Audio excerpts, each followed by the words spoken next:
Happy New Year 2025. It's good to be back, I tell you. This is the only way to start your morning cafe right here at TV47. New Year, new things. My name is Fred Ndemuli, karibu sana, and it is my pleasure to introduce to you the sassy and Odida joining the Morning Cafe team. This is the biggest team.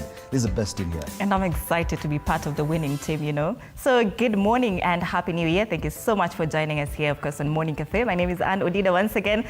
And Fred has said the sassy Anne Odida, so I think I'm going to maintain that title for the better part of Morning Cafe for the year. And of course, we are here to keep you updated with the practical tips on everyday living, stories that matter, conversations that shape your world, basically. So Fred, how did it feel for you, maybe first time being on Morning Cafe? Because for me, it's so surreal, first of all, just to say that I'm here. Are you feeling sleepy? Very, very much sleepy. You'll get the hang of it. God. And I know you're not the only one who's feeling sleepy, because many Kenyans, and many people around the world, this is actually the first day of the year. Right. It is the 6th of January, but it is the first day of the year, officially back to school, back to work. But don't worry. I know bado kuna hangover ya Christmas hapa na pale. Usijali, you used to have a countdown last year to Christmas Day. Yeah. And we can even start our Christmas countdown. We can start. How many months? 353 days to Christmas. Awesome. All right. We do it again. Kama ile. Wasemangaje, we want another one. We want just like the other one. Only 353 days. Don't worry. All right. So a lot is happening today, Fred. Yes. And of course, we can also see we have we have protests today, and the protests are coming in the wave of the abductions in the country. It is one of the biggest discussions that people have been having throughout the holiday, and of course into the new year. We'll be looking at that as we look at the headlines to see what else is big, including back to school talk. Right. And some of these conversations will be having this gentleman for that panel discussion, Kipruto Rapkirwa, Senator Danson Mungatana, and Samuel Pogisio. But that comes later on. For now, let's take a look at the weather situation across the country. Unajua, we can start off with Embu. And we say Embu, why? Because over the weekend there was a lot of heat there. Right. So it's only about 15 degrees Celsius as we speak. Promises to be a rather sunny day. A bit of cloud cover. Highs of 26 degrees Celsius, but no rainfall. So yes, a bit of sunny intervals throughout the morning. Once you get to mid-morning, cloud cover for the rest of the day. That is as far as Embu is concerned. In terms of precipitation, we do not expect anything. Let's move on to Kitale. And Kitale, why? Because it is the headquarters of the Trans Nzoia county, and you know the governor there also has quite some heat. All right, that is Natimbe. Yes. Okay. But the weather is not as hot. But here we have as low as 12 degrees. As we speak right now. Okay, that is 6 a.m., 7 a.m., highs of 28 degrees Celsius. That will be at around 5 p.m. there, 5 p.m., 6 p.m. Also a lot of cloud cover throughout the day. So chances of rainfall a bit minimal. Let's take a look at Kisumu. Nyumbani. I was waiting for this part. It's hot. Right. It's 19 degrees Celsius, but it feels like 25 degrees. I was in Kisumu yesterday. Yes. It's so hot, literally. Sidhani hata Mombasa inaweza fikia Kisumu at this point. Angalia Mombasa tu. Yes, promises to get as high as 30 degrees Celsius today. Right. Yes, so it's quite hot. So if you're feeling like it's 25, yet it's 19, once you get to 30, it'll feel like 35. Stay hydrated. Oh yes, kunywa maji. Right. Because we know that there are people who are still on holiday in Mombasa.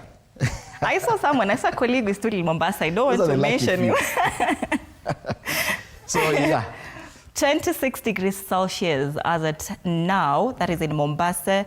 It will get hotter. At 30 degrees Celsius, that is at around 1 p.m., the temperatures that is, up until, just to say it, Mombasa is hot. It's hot. Where kunywa maji? It's still holiday. Paka sunscreen.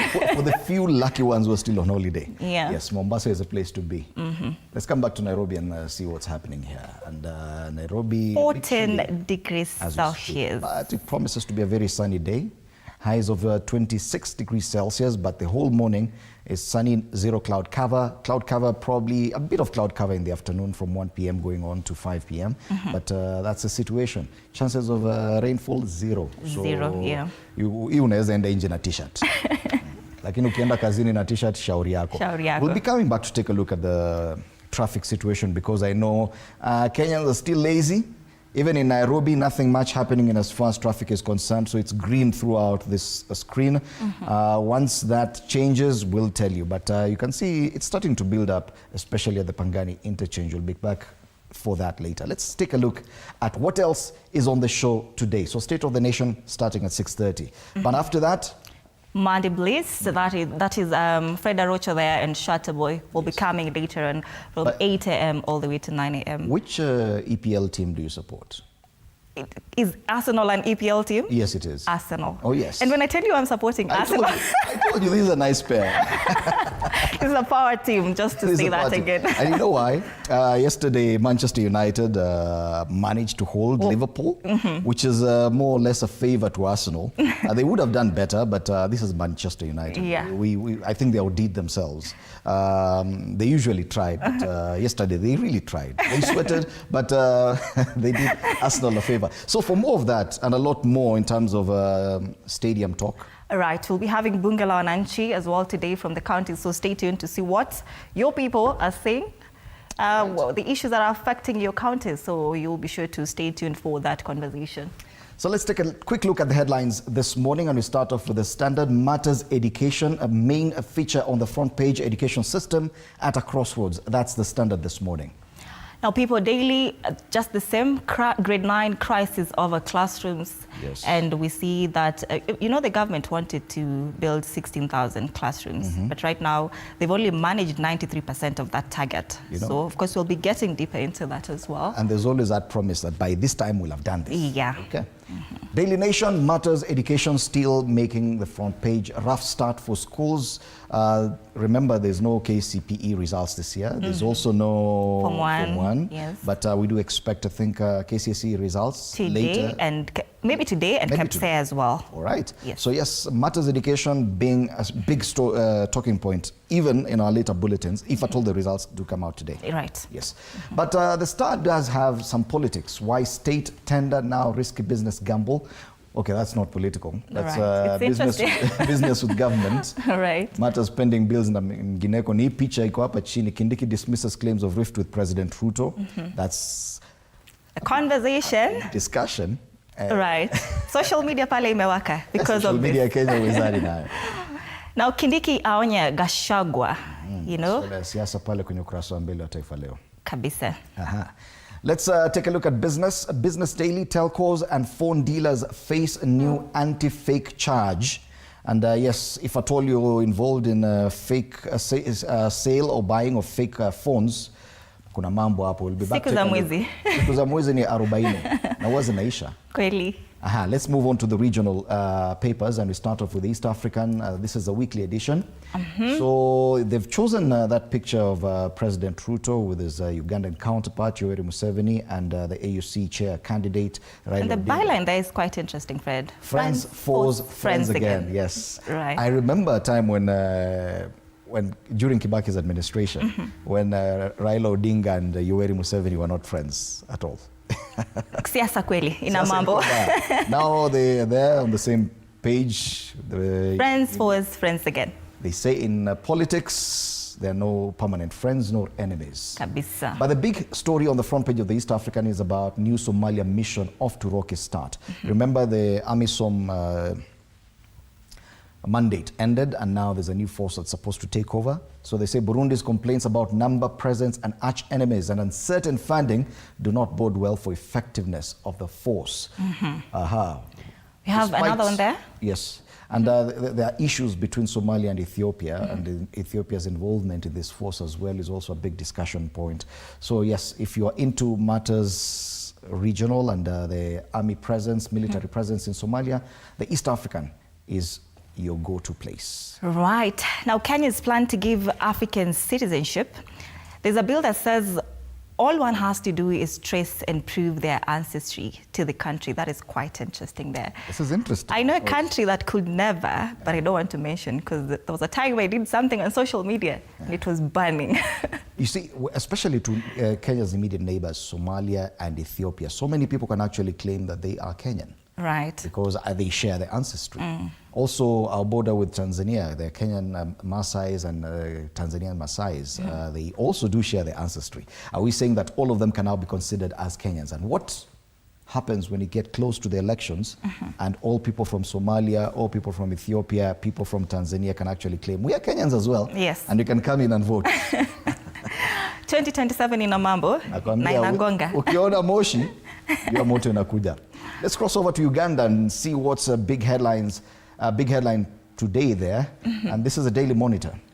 Right. Is it URA or URA? URA. It's the equivalent of KRA. Right. Now, URA at a loss after Heritage wins case. Now, analysts warn that the outcome will have the effect of not only emptying the country's coffers, but also tainting her image in the eyes of parties with the potential to bring in foreign direct investment. Now, this is a tax dispute between this Heritage Oil and the tax man in Uganda. And they had actually overcharged Heritage, but the court ordered that the equivalent of about 45 million US dollars be returned to Heritage. Can you imagine KRA being told, sasa wewe, rudishia Fred Ndimuli ile pesa ulikuwa umemkata kama tax. Afadhali wafanye nini? Afadhali mwanyonge basi. Afadhali wanyonge. That's a Daily Monitor. Look at the New Vision. Now, 76% of eco pipes for entire project delivered. That is page 3 of that newspaper. 8 trillion Kenyan shillings oil Not deal. Kenyan shillings. That's a trick. Because 8 trillion Kenyan My shillings bad. is almost twice our budget. This is Ugandan Right. money. That is TZ. This is Uganda. Now, the way we say Kenyan shillings, how do they say it? Tanzanian shillings? USH. Okay. Yes. So 8 trillion oil deals up for grabs. Matters oil industry in Uganda. Don't let the figure scare you. It's only Ugandan money. If you convert it to Kenya, it doesn't count for much. But there's a very interesting story here on the front page. It's on the right-hand strip. A housemaid has been jailed for 40 years for torturing a 4-year-old. Now, we've seen some videos even in Kenya where you leave your small toddler or even infant with a house help because you have to go to work. But then you have CCTV, and you find someone doing such acts, you know. So this is something that I think we are hoping to see in Kenya as well. That any such criminal, because there's no other way of describing them, they actually get to face justice. That is murder-like. A 4-year-old is torturing a 4-year-old. Yeah. This is very unfortunate, and 40 years, if you ask me, that's just a slap on the wrist. Yeah. Yes. Let's cross over to Bongo. All right. Gazeti la Mwananchi. Masuala ya siasa pale, kumbuka kule Bongo kuna wanahitaji elections, ito uchaguzi mkuu. Uchaguzi mkuu wa Tanzania utakuwa mwaka huu. Mwaka uliopita kulikuwa na uchaguzi wa mitaa. Their civic polls happened in November. Now this year we do expect the general elections. But now what we are seeing here is the squabbling within the opposition party, which is Chadema. Ni vita vya wakubwa. Mbowe na Wenje sasa kuwakabili Lissu na Heche kuwania uongozi wa juu Chadema.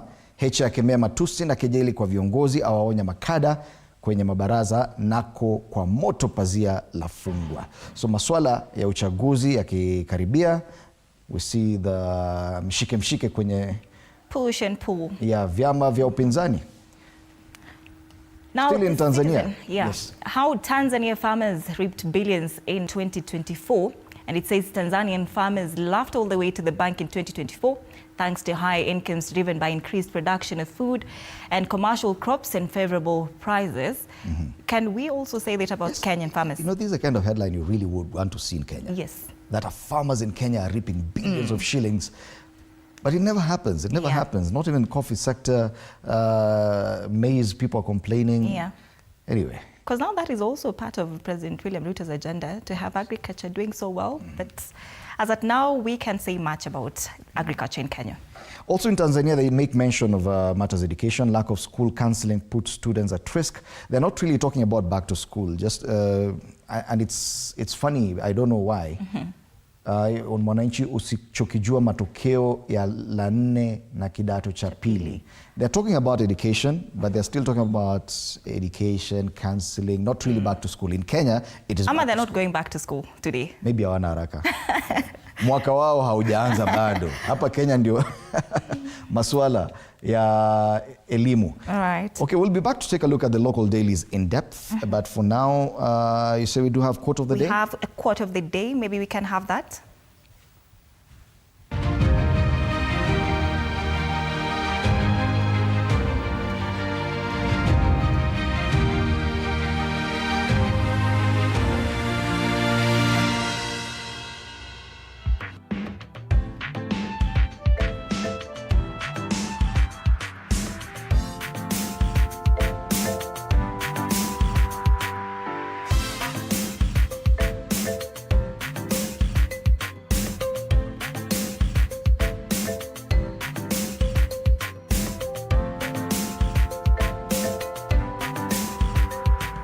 Yes, so a quick look at the dailies locally, and of course, matters education being the biggest discussion this morning. At least the Standard, which is a very political paper, by the way. I'm struggling to find a political angle.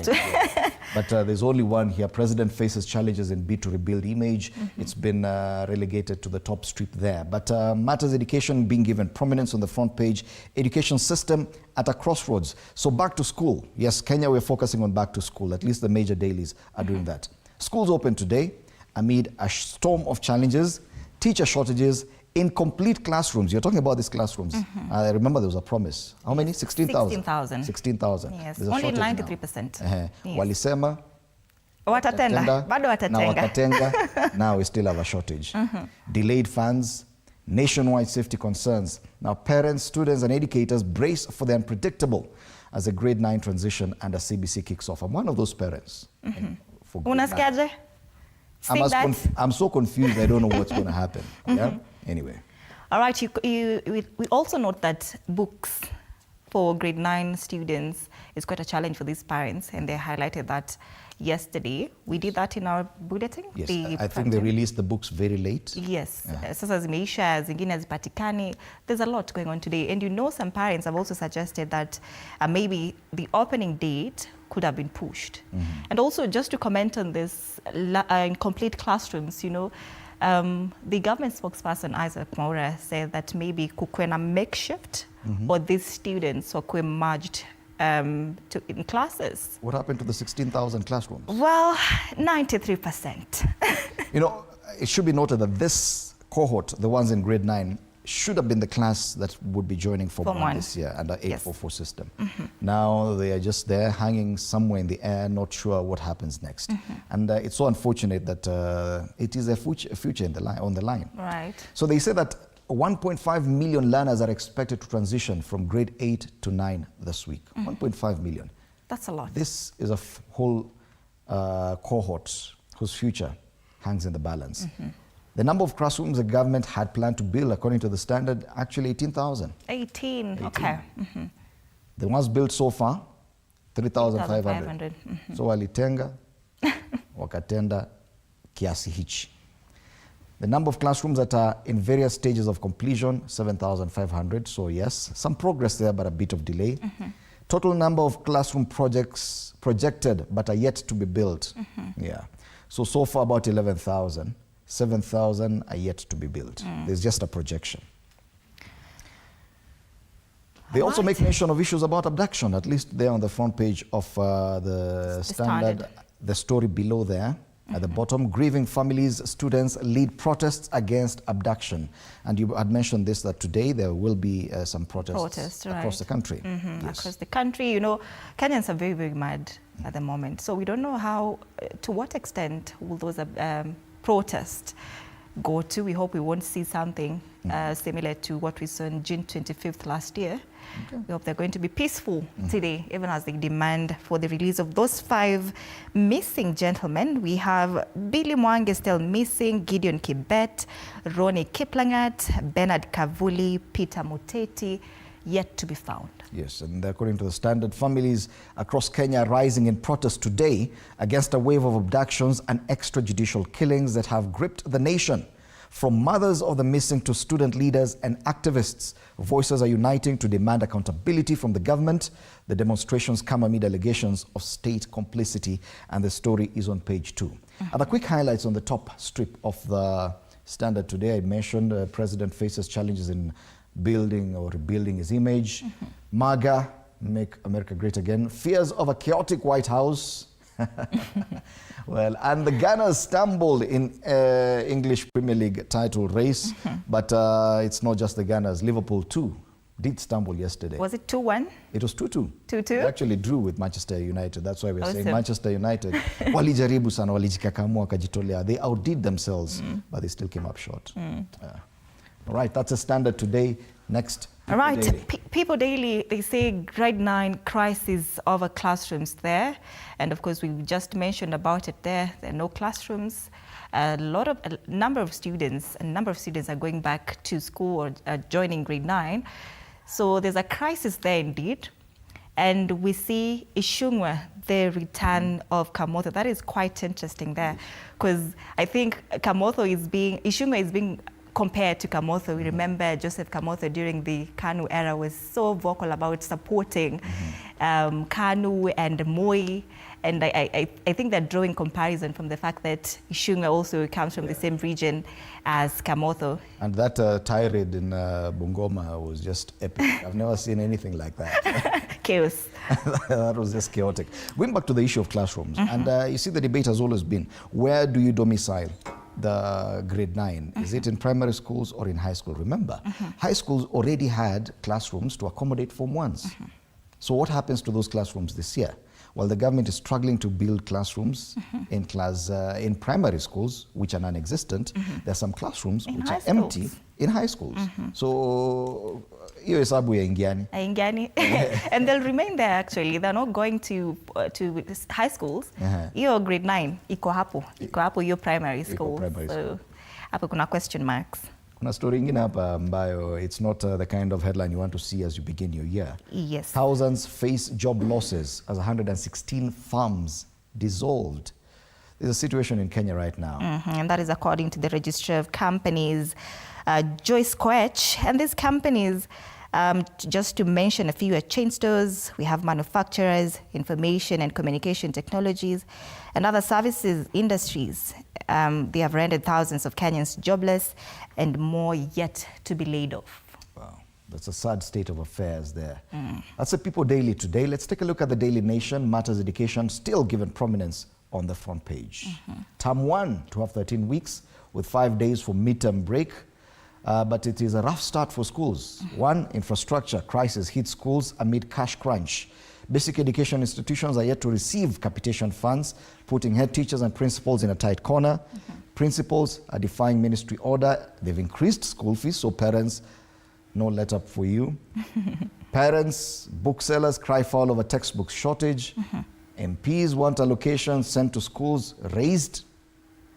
So yes, these are just a litany of challenges that are facing schools. It's funny because there's nothing about health today. You know, we're used to seeing very many complaints about SHA, and I'm not saying that. I'm a very big champion for health, and I cannot see anything health and the dailies today. I think today the dailies have just decided to at least give space to what is more pressing. Yes. It is back to school today.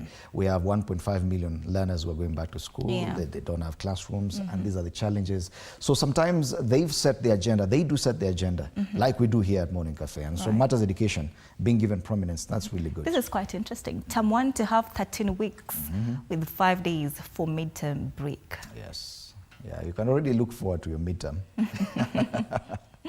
which comes around somewhere in February. All right. They also make mention of the abductions up there.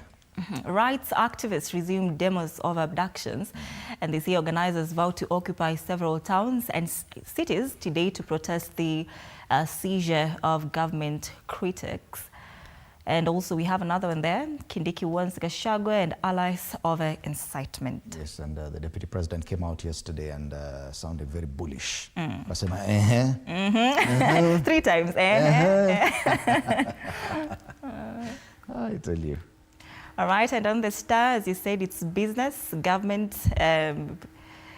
business, whatever. Why state tender now risky business gamble? And it says some suppliers, contractors have reportedly committed suicide.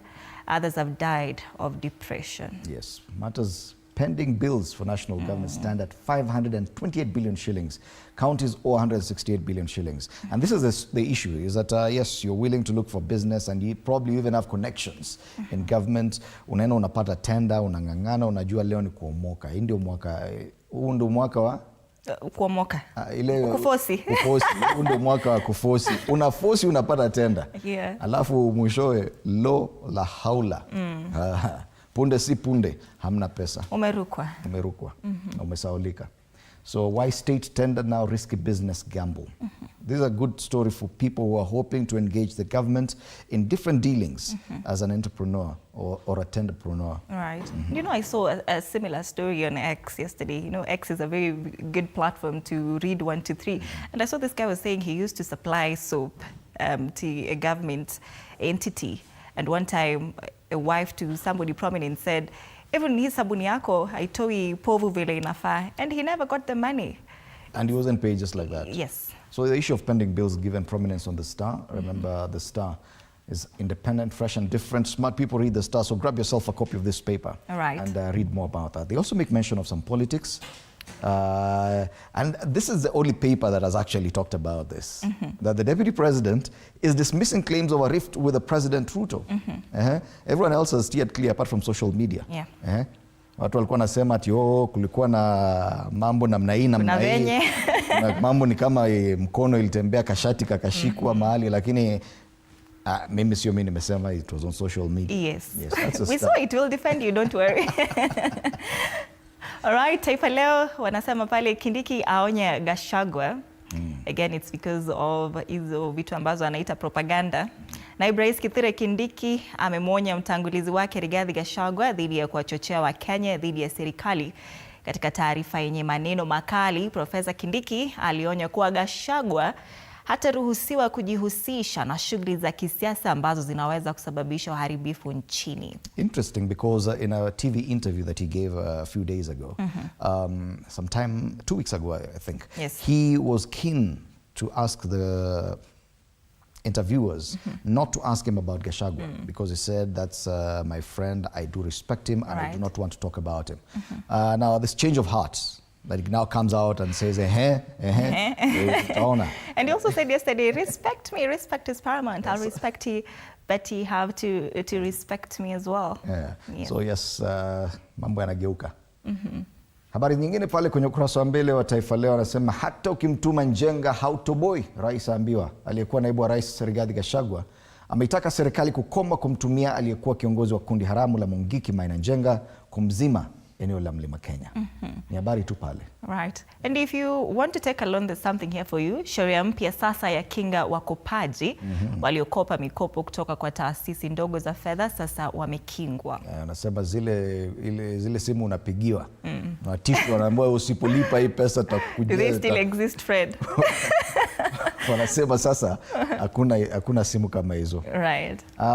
Vidokezo zaidi pale, maandamano leo kuhusu waliotekwa, ni habari kuu ambayo pia imepewa kipaumbele kwenye gazeti zingine. Na mama mkongwe zaidi duniani afa akiwa na miaka 116. That's a life well lived. Yes, and we finish up with a business daily. They talk about telcos and phone dealers facing new anti-fake charge. So electronics wholesalers and telcos will be hit with new regulatory fees that the Communications Authority of Kenya says are part of a broader plan to stem the influx of counterfeit devices. So yes, it has become a problem. Simu nyingi zinafika nchini, hawalipi ushuru. So they found a new way of ensuring that you actually pay. And while there's something quite interesting about watu ambao wanaomba loan pale Taifa Leo, you see here there's something that is said, no more easy cash as youth fund loan defaults increase. The government will tighten the collateral rules for the cheap loans provided to young people, and amid a spike in defaults that has seen the Youth Enterprises and Development Fund lose billions of taxpayers' cash. Something similar happened to the Hustler Fund. Yes. That out of the 19 or 50 billion shillings disbursed, less than a third was repaid. Yeah. So these are just some of the quick business and local dailies that we have today. Remember, the big discussion point is about education matters today being back to school. Let's take a look at the cartoons, the caricatures, and see what the main focus in. Yes, it's still an education, and this is a cartoon on the Daily Nation. So they talk about no Form 1 in 2025, but this caricature of this pig. It's not me, it's a cartoonist. And you know, when they use the pigs, these caricatures used to represent the cartels and corrupt individuals in this country. So they're already wondering, now that there's no Form 1, how will they claim the capitation funds? All right. There's a gap there. So because of the ghost classrooms, ghost schools, there are cartels that have been really benefiting from capitation from government. But now, without Form 1, what happens to them? Hapo umeambulia patupu. Kuna maswali. That's the Daily Nation. D for denial. Yes. And we see abductions there. This is Natembea. And we see a twirly, we see a scramble for D for denial, basically. Natembea is informed the abductions, denying. We've just come from a weekend where all this, especially leaders in Western Kenya, have been denying the existence of this abductions. And the only lone voice from that area about calling for accountability on this issue is none other than the Trans Nzoia governor, Bwana Natembea. So this is very interesting. It is one of the big discussions, of course, education on the Daily Nation and abductions. Remember, there are protests countrywide today. Yes. That's the Star newspaper. People Daily, it's quite interesting. We see President Ruto on a seat in this fire down there. That's basically President Ruto in a hot seat. And you've seen the source of the fire. Yes, as you can see, handling it very well. What is he handling?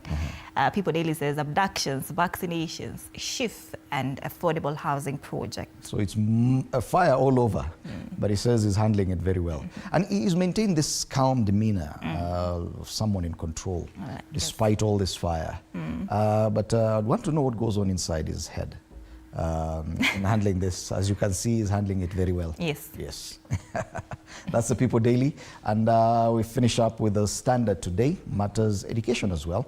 So there's this Wanjiku pushing a cat, CBC. Imejaa vitabu huko nyuma, na jembe na kila kitu. You know CBC, by the way, unaweza itishwa hata tractor. All right. Back to school, 2025 kilometers. So mzazi anaambia junior, hey junior, get down and push because imekuwa mzigo. Ni yako hii. Actually, this many parents have been complaining that when it comes to CBC, they are being made to carry the burden. Yes. So there's so many books, and you still have to take care of your child. Yes. So because for sure, the models that some of these parents or pupils are told to make, these parents are the ones who makes them. Yes. Yeah. Unfortunate. That's the state of affairs in Kenya. It is exactly 33 minutes past 6, time for the State of the Nation. I don't know if we do have time for a quick look at the traffic situation in Nairobi. So yes, this is the situation in Nairobi, and as you can see, usual trouble spots. Hata mwaka ikianza ni kule kule tu pale Pangani interchange, building up slowly. So for guys using Thika Road or Kiambu Road, Pangani interchange is already building, meaning watu wanarudi kazini na wengine wanarudi shuleni. Thika Road kule mbele, it's looking not bad, but Pangani interchange ni kama kawaida. Kamukunji area building up slowly for those traveling to up country back to school, because there's a lot of travel back to school as well. This area around Haile Selassie Avenue, where kuna easy coach na matatu zingine pale.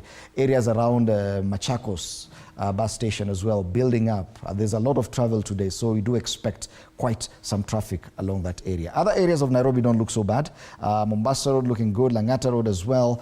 Ngong Road not bad, as well as Wayaki Way into town. It's not looking bad at all. So yes, it is the very first day of the year, even if it's 6th of January. Leon, you're back to school and back to work.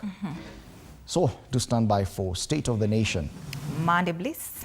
Monday Blitz And later on. Bunge la Wananchi. All right, that and more after the break.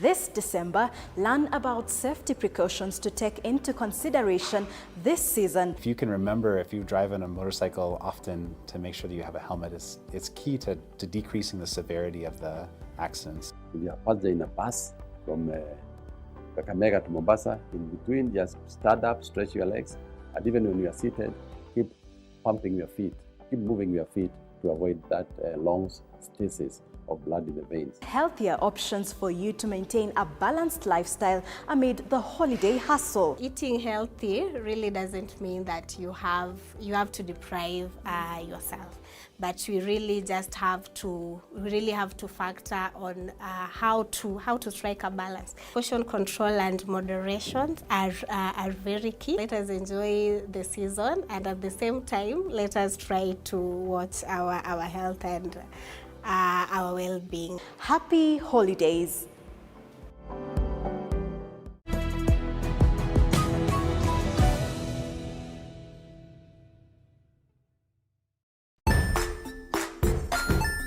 Hey there friends, welcome to Kids on the Block, where fun and imagination come alive. We dive into magical world filled with exciting adventures and awesome friends. What position were you in? I was number 2. What position were you? Number 1. He decided to cross the bridge by his house and look for food on the other side. We're going to do half cup of chocolate chips, and the other one, we're going to do half cup of the blueberries. So, grab your imagination hats and get ready to explore with us. Join us every Saturday at 9 a.m. for new friends, amazing stories, and tons of laughter.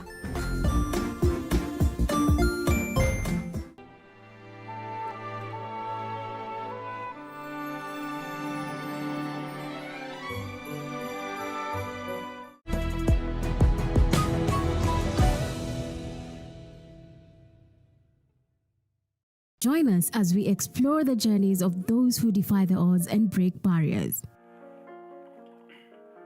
We dive deep into the stories of triumph. Sometimes when parenting a child with a special need or whatever disability, family life becomes a bit complicated and you may end up raising the child on your own.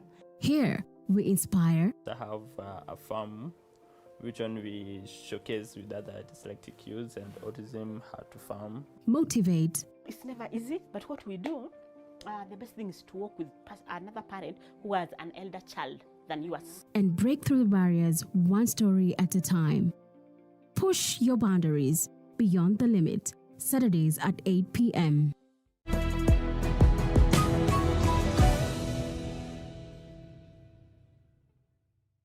The Grind, where business meets brilliance. It's not just about the ideas. I was working as a shampoo boy. I used to wash clients' hair on the sink. It's about making them happen. From big wins. In primary school, when we would be asked what people want to be, I was categorical that I want to be a nurse. To hard lessons. The consoles change, the gaming equipment keep changing. We cover it all. Tune in to The Grind, where every episode is packed with insights. The person who is serving customers, always be a customer-centric. Strategies. When you pay attention to detail, you get luxury items. And stories to fuel your ambition. Don't just dream it, grind it. Mondays at 7:30 p.m.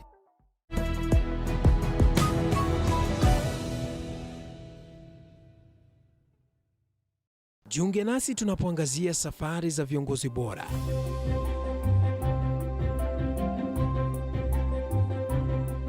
Kutoka kwa ushindi mkubwa hadi masomo magumu. Wakati wetu kwamba wasichana si wa kusoma, ni wa kuolewa, ng'ombe ipatikane, wazazi wakuwa watajiri. Tunashughulikia yote.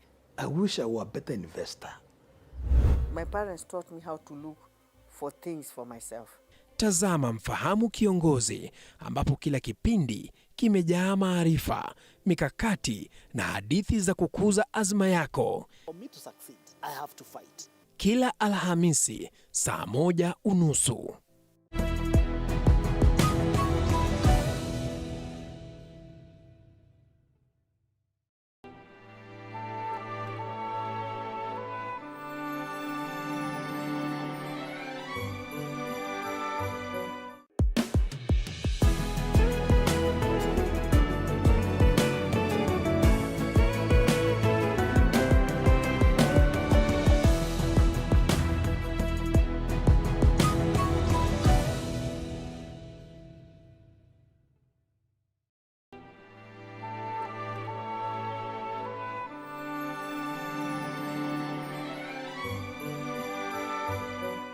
This December, learn about safety precautions to take into consideration this season. If you can remember, if you drive on a motorcycle often, to make sure that you have a helmet, it's key to...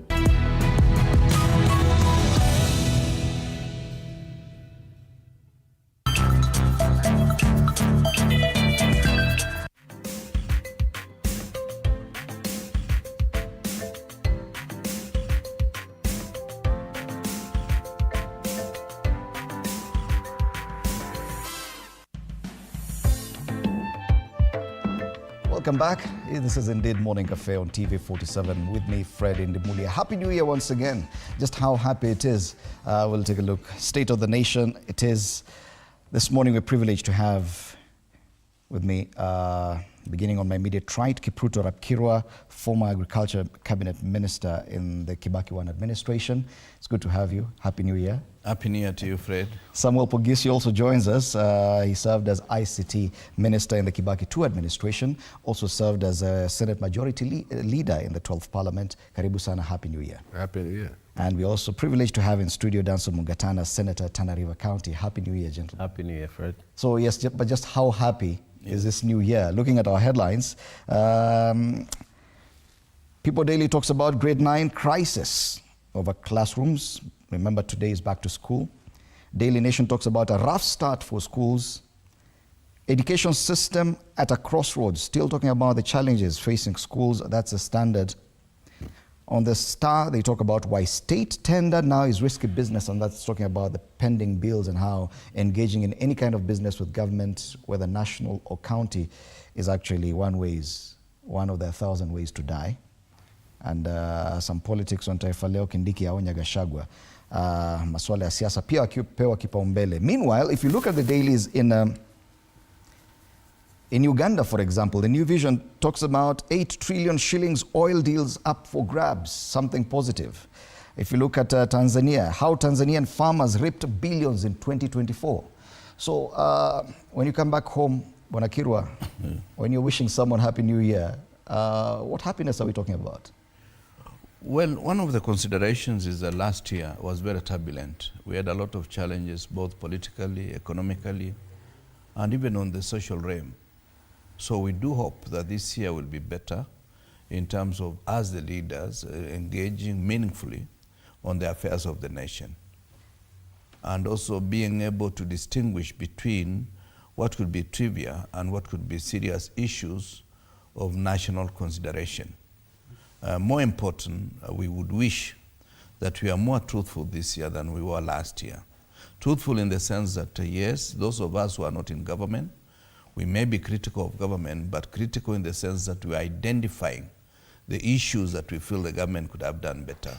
Not because we hate the government, but because we strongly believe this is a government with requisite capacity, with the human resource that is required, with the leadership that ought to be above reproach, but they have not proven that for the last 2.5 years. Mm-hmm. So we just wish that we will start with a new slate, where the government does not feel that we are blaming it for no reason. And we also in the opposition are also critical of the government, but in a more positive way. That is how I look at it. And we are going to be less tribal, and we are going to be less in terms of meeting a lot of painful experience to young Kenyans through abductions, whether they are done by government or non-government. We need the government to rise with the occasion, not to surrender that space of sovereignty to any other individual or a group of individuals dealing with the issues of our young children. Yes.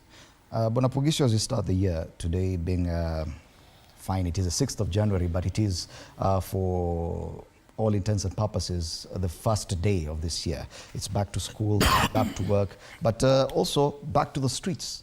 Parents and activists are going back to the streets to complain, to protest against abductions.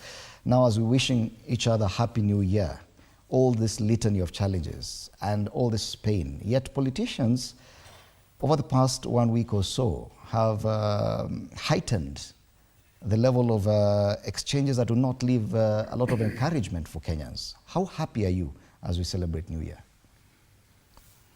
Well, I don't know how to look happy. It's very tough for anyone to look happy in these things. I want to agree with you. Merry Christmas and Happy New Year. These are just wishes, you know. You wish somebody a Happy New Year, but when it doesn't happen, it just remains a wish, right? So we are wishing Kenyans a Happy New Year. It's my wish that Kenyans have a Happy New Year. This year be different. So from today, people who are angry at the government for what's happened recently are going to demonstrations and so on and so on. Then schools are opening at the same time, and school fees are due. And you know, Kenyans are really poor. They don't have the money to pay those fees. The issues of classrooms and all those issues that are there need to be resolved. So we begin the year with questions rather than answers. And I think that I hope the government does look at this year differently. It's not business as usual. Listening from the weekends and funerals, you know, government people now and politicians now are looking for two things: a church to go to and a funeral to go to. So if fewer people died, there would be no business, you know. You know, we would like to see that politicians don't have to depend on funerals and churches. They should begin to use other media to address the wananchi. Use media, use social media, whatever it is. Answer questions which are pending. I mean, there are many questions about how are we looking at this year? What are we going to do? The small kids are going to grade 9. There'll be no Form 1 this year. So what's going to happen in all these things that are happening? So I'm only saying Happy New Year, or wish you a Happy New Year, because that is the lingua of the day. I have no way to turn the year to be happy at all. So we trust God will help us as Kenyans to have a Happy New Year. The year started very badly. I lost very good friends. The Deputy Vice Chancellor of DStv University, who was buried, I think, on Saturday. So it was a very good friend of mine, went to school together. Mrs. Nguru, Dr. Nguru, rather, professor. And I want to say pole to the family. I was away, but pole sana. I mean, and then these young people who have disappeared, pole sana to their families. Yeah. All right. Senator, talking about the leadership of this country, which you are a part of, you've seen the kind of exchanges at funerals and church services over the past 1 week or so. And that's how we are starting the new year. There are serious challenges that need to be addressed. Yet these platforms have not provided the kind of space for that kind of discussion. The kind of discussion we are seeing at that level is more divisive than should be expected. Should that be the way to start this new year? From my perspective, Fred and Kenyans watching me, first of all, Happy New Year. And we have a lot to thank God for as Kenyans. The only problem is that what is good doesn't make news in Kenya. What is bad or inflammatory makes news. But the truth of the matter is that we started last year, 2024, with a discussion on debt. Debt is no longer on the table. We have a lot to thank God because the economy has been managed in such a manner that we are not having headlines saying debt crisis. We have a lot to thank God for in the sector of agriculture. And agriculture, we now have stock, you know, in NCBP, critical supplies so that we are not looking at Kenya facing hunger today. We have a lot to thank for God because of the image Kenya has carried. I have been here on this show talking about the parliament in South Africa, the African Parliament. I've talked about how our president has positioned this nation in Africa and in the world stage. We have a lot to thank God for the jobs that our people have managed. Those who have pursued jobs opportunity abroad, they have managed to get through the government efforts. We have a lot to thank God for the blue economy. Before President Ruto came to the stage, nobody used to talk about us in the coast or the lake region, what fish can do. what our fishermen were supposed to be getting out of that rich economy. Now we have a lot of BMUs, these are beach management units, a lot of young men earning from the economy, in the blue economy. And I can tell you, even the digital economy has picked up. I was at home to open the innovation, youth innovation conference in Tana River County. And a lot of young people are getting employed in the digital economy. Now, I wanted to tell Kenyans that before we start on the negative, we have to first of all go to God and say thank you for this and that and the other. And then for the challenges that we have, which we surely always have as a country, I'd like to say that these challenges are part and parcel of the democratic space that we have created in this country, which I'm very proud of. A lot of my friends in Uganda, in Tanzania, where you are mentioning, Ethiopia and so on, when we meet in the African Parliament, they keep telling us that we wish, but we are in a different situation. So I want to say this and repeat this, Fred, that when we are wishing Kenyans a Happy New Year, when I wish my family a Happy New Year, my wife and my children, I remind them what God has done for us this year and what we can build on. The negative rhetoric will continue. The negative challenges we have will continue. But I want to encourage Kenyans to start seeing that the programs that as a government we have started this year, the last year, the problems and all these difficulties, it's going to be a better year because the beginnings are always difficult. But as time goes on and people adapt, things become better. So I believe whatever the politicians are saying and whatever, the government is on the right direction in terms of the economy, in terms of production in the agricultural sector, in terms of the digital economy, blue economy. And if we get it right, if we continue on that projectile, I think, for example, we have a very effective treasury boss now, my friend Buddy.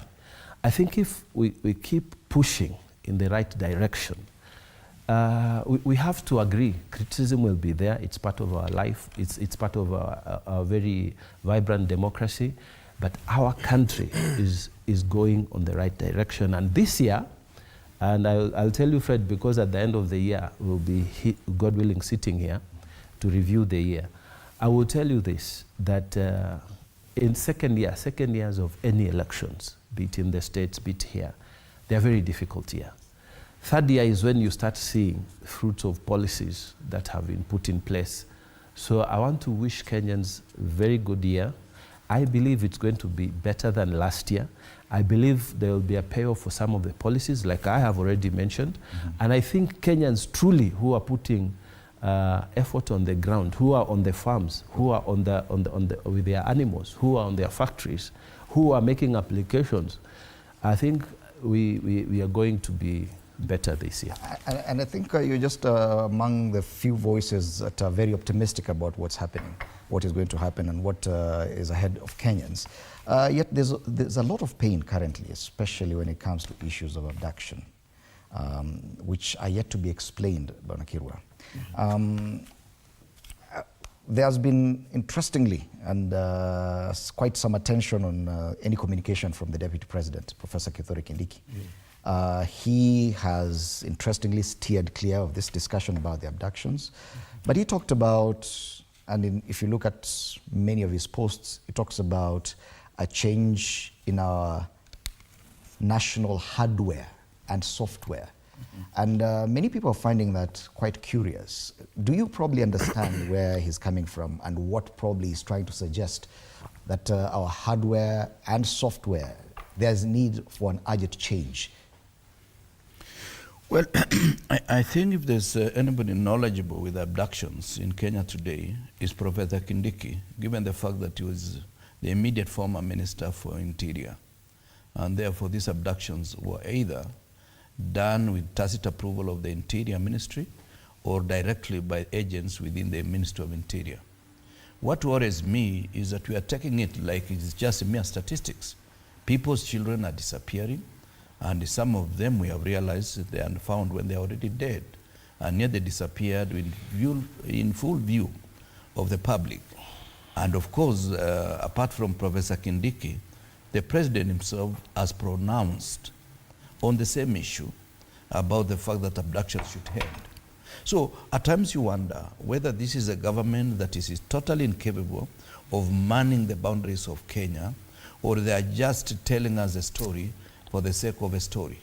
Because if it is not the government doing the abductions, then are they saying they have ceded their sovereignty, and therefore there is an entity that is above the government capacity to be able to rein in a bad manners? Because we know, whether it is international law or whether it is the national law, that the government is the only authority that has the monopoly of violence within the state.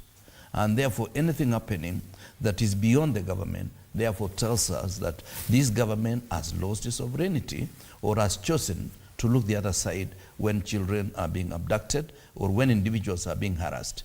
And when you listen to them carefully, and we have the benefit of dealing with this information space, when you listen to them carefully, even including the president, they are talking about it as if we have a responsibility as ordinary Kenyans to rein in our children so that they have good manners, so that they don't risk saying things that will precipitate abduction. You know, that in itself is admission that they are doing it. Number two, listening to Kimani Ichung'wah, the leader of majority in the National Assembly in Bungoma, you would actually realize that, yes, they are dealing with Natembeya as an individual, but they are making very strong allegations, including saying that Natembeya was responsible for taking children to Yala River and killing them, and short of saying he's a murderer on the run, that is something that worries me, because we need to be very clear. Things to do with people's lives, they run above anything else. Mm-hmm. Whether it is about the state security or whatever it is, you cannot say these are dangerous to the security of the state, because the government has a way. If I was to make a mistake and do something that is beyond the law or is outside the law, you know, I'm an individual. I can be called in, I can be arrested, I can be taken through the due process in a court of law, and appropriate action taken against me. But you cannot say, because these are people who have said something against the regime of the day, therefore they qualify to be abducted and to disappear forever. This is something that is unacceptable, and the government of the day must realize that we are calling on it to realize that soon the situation may get out of control. Mm-hmm. And interestingly, it's very curious that most of these statements are being said on the same platform that the president is at, yet he had promised that he will stop these abductions. That is very telling, that many leaders, top leaders in the ruling coalition, feel free and feel comfortable to dismiss this right in front of the president.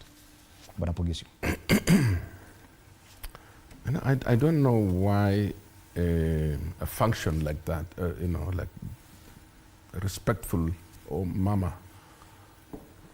is being buried, and all of a sudden the sympathies for the family disappear. It becomes politics. And that's why I keep saying that why do politicians now have to wait for someone to die for funeral? Why do we say pole to the family, Wetangula's family? It became a place of anger. You know, by the way, if you listen to the majority leader in the National Assembly and the way he spoke, you would think he's the president of the country, or he's a minister in charge of something. He's just the majority leader. The majority leader takes care of the National Assembly issues, and the way he came out, you have reason now to either agree that he was right or to sue him for libel. I mean, the way he called Natembeya, and Natembeya was there. Why didn't they just arrest him? I mean, everybody was there. They should have just arrested him right there. If he's the killer, if he's actually the suspect and the person who killed people and threw them in Yala, Why is he still walking free? So I think sometimes the statements we make the function irrelevant. And I think the innocence of the government has been erased by those statements. Whatever Ichung'wah said, whatever people, everybody who spoke there actually erased what we thought was the innocence of the government about these abductions. And basically simply said, abductions are here to stay. And I thought that was very, very, very reckless. And I think when we get to a place of where people are somber, we should maintain that somberness. And I think this is what I should say to whether you go to church where the situation is the same. Where I don't understand what angered people about what Natembeya said. Because Natembeya simply said what is obtaining in the newspapers. You can read it in the newspapers. You can hear it in the news. He just simply said, these kids of ours.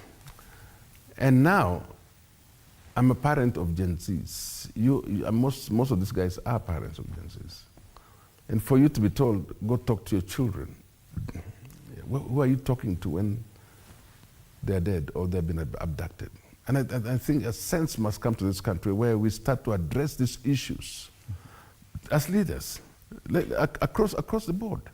Let's not divide ourselves into government and non-government when it comes to this kind of situations. Government and opposition should not exist. We should come and talk about what's ailing our country. And what's ailing our country is not one thing. Abduction is one thing. But what's ailing our country is many things. And it's about time we called ourselves. The way the president is handling it is by calling individuals to government. And I'm saying let's call all leaders to a table and talk about this country, this 2025, before we get to the elections, which is very bad. Are we saying we are now weaponizing politics? Okay? Because now I see people, the groups are coming now and forming, including Mungiki and others, forming, so that we do what to each other? I think the country needs to come together and say, who are we to each other? How are we related to each other? And this country, what are our children watching? What are we looking at? So I believe it's about time that we began a reconciliation of the people of Kenya. Otherwise, if we go this way, by 2027, we might create another situation. Yeah. And the debate on those political platforms, Senator, has bordered on whether or not there are laws that are being followed. And some of the comments, some even attributed to Speaker of the Senate, is that there are laws and probably this kind of action is already provided for in such laws. That is a concern, that abductions cannot really be provided for in law. What do you say to that? Abductions in themselves are bad. And I think I've been on record with my church ministers in Tana River this December, condemning the same. But I think listening to the debate on both sides, I feel that everybody is right, okay?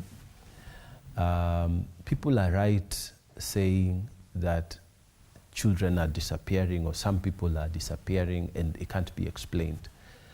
On the other hand, the rebuttal from the police is that you are also blaming us. Sometimes you are overdoing it, because I was watching media yesterday and I saw one of the people who was supposed to have been abducted by police was actually drowned, according to the police report, and nothing has been controverted.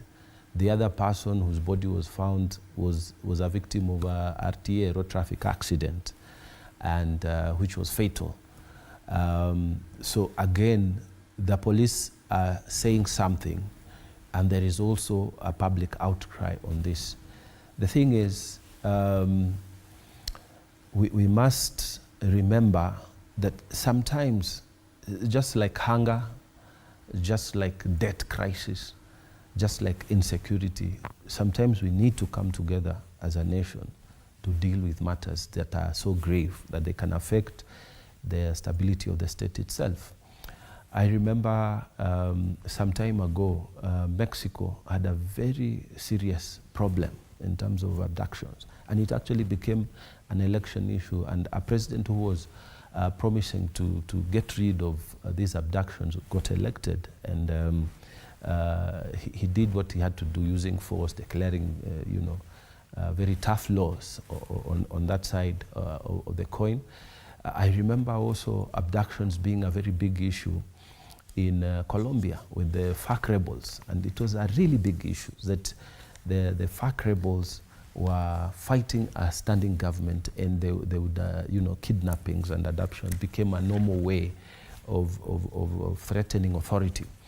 But the person who I think did it in a very huge way was what was called the president for life in Haiti, Papa Doc. At that time it was called Duvalier.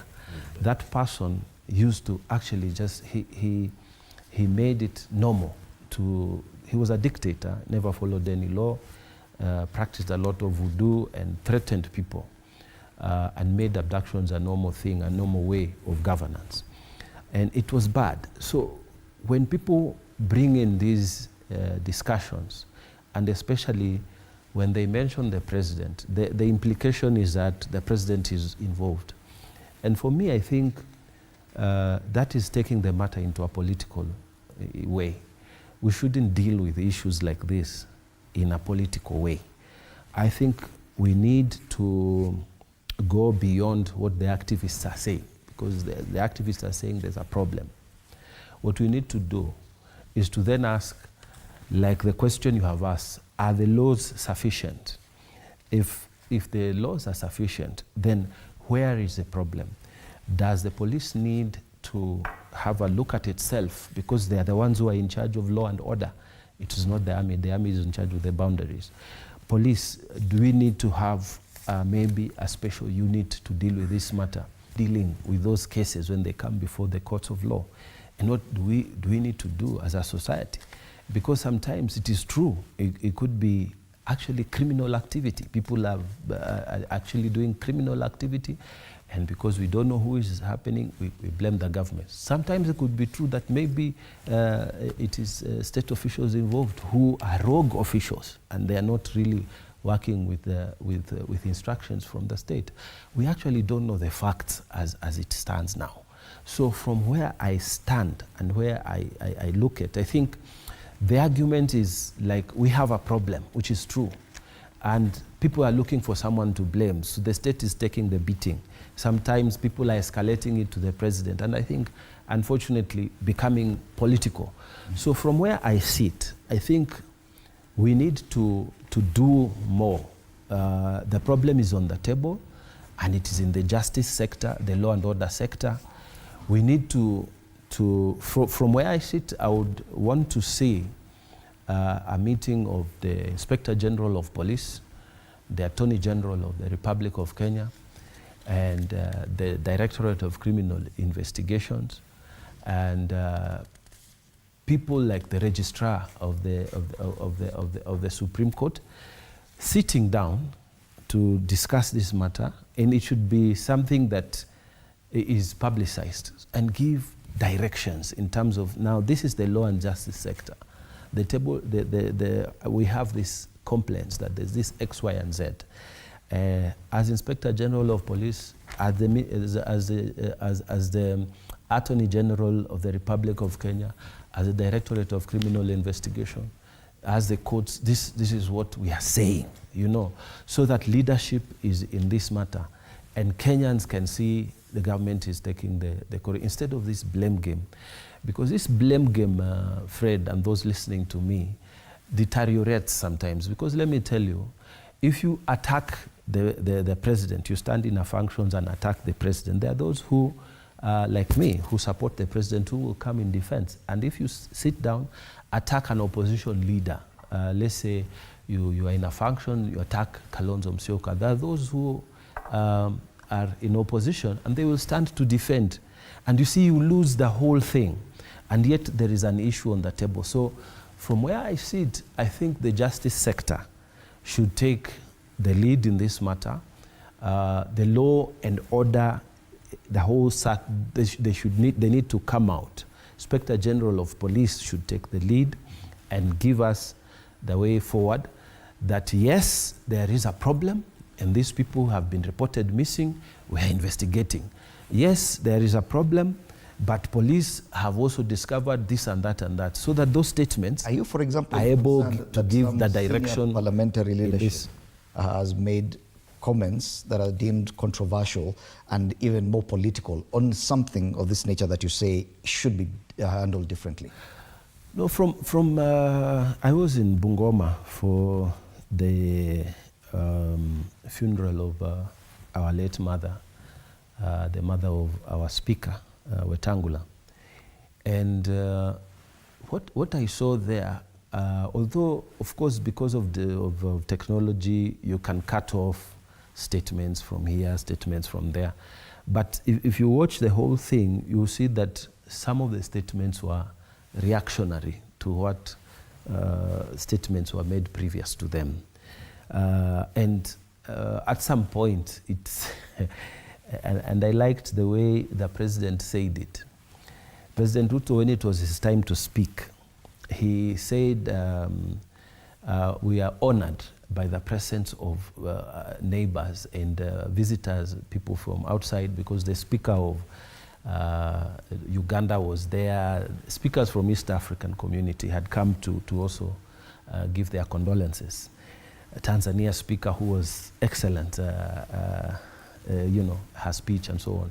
So what the president said is that you can see all this, and this is what we have to live with every day, and managing this to give direction in the middle of this. And as you live here, please go and tell your people that we are peaceful. And everybody laughed because it wasn't looking peaceful. But the truth of the matter is that in Kenya, we are so different from other countries.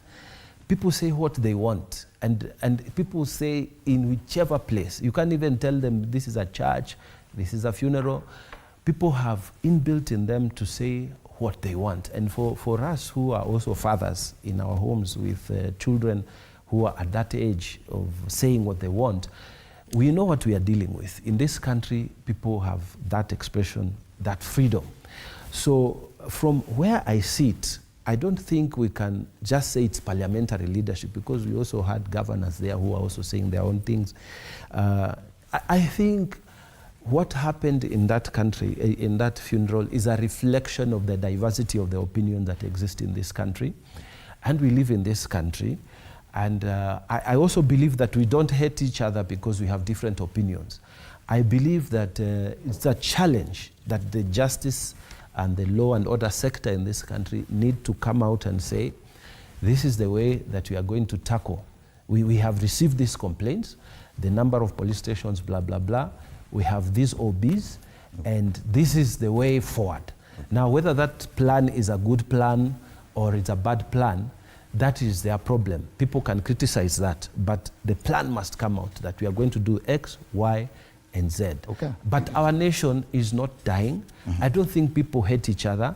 People are just raising an issue that needs attention. And because this is a conversation that will continue, I'd like to pause a bit on that issue of the abductions.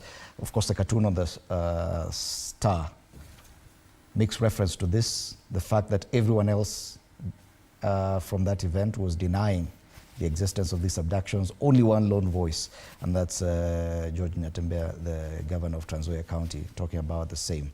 And that's a caricature on the Star. But for now, I want us to move on, because being the very first day of the year, there's so many things to talk about. And one of those is also the political environment. And we've seen, and I'll go back and mention the deputy president, he went quiet for a few weeks. There was a lot of speculation. Prior to that, he had given a TV interview where he said he cannot attack his predecessor. And he asked the interviewers not to ask him to do that, because he does respect Rigathi Gachagua, and he would not go into attacking him directly. But yesterday we saw something different, and we do have this story as filed by one of our reporters, where Professor Kithure Kindiki was firing back at critics, including his predecessor Rigathi Gachagua. Let's watch that, then come back to this conversation.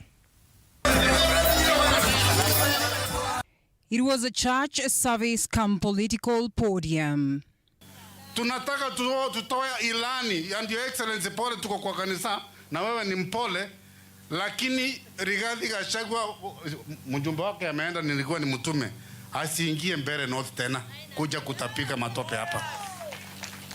Amuliamuka vizuri na akili yenu timamu mkatuchagulia Mundiki. Si mimi nikachaguliwa kule mwingine. Lakini tunaelewa hiyo kiongozi, sababu healing stage mtu akiwa amepata shida iko na stages, kuna denial nini ndio ufika acceptance. Kule ambaye amezoea kutusi watu, vile ndugu yangu Kiboreka amesema, sasa amefika ile wakati, unajua hata ukipigwa ngumi kuna ile kitu inaitwa acceptance stage. Kama wewe uko na hasira zako na mambo ya visirani, usituletee visirani yako. Please, na tuheshimiane. I repeat, tuheshimiane. Mimi heshima zote nimekupatia, but you must also respect me. Kwa sababu mimi naona mahali tunaendelea kuna mahali tunataka kufika.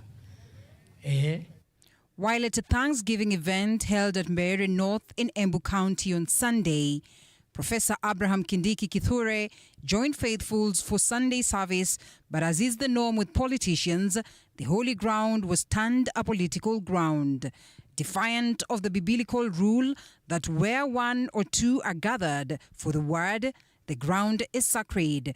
The DP and his foot soldiers appeared to be on a mission counter-attack.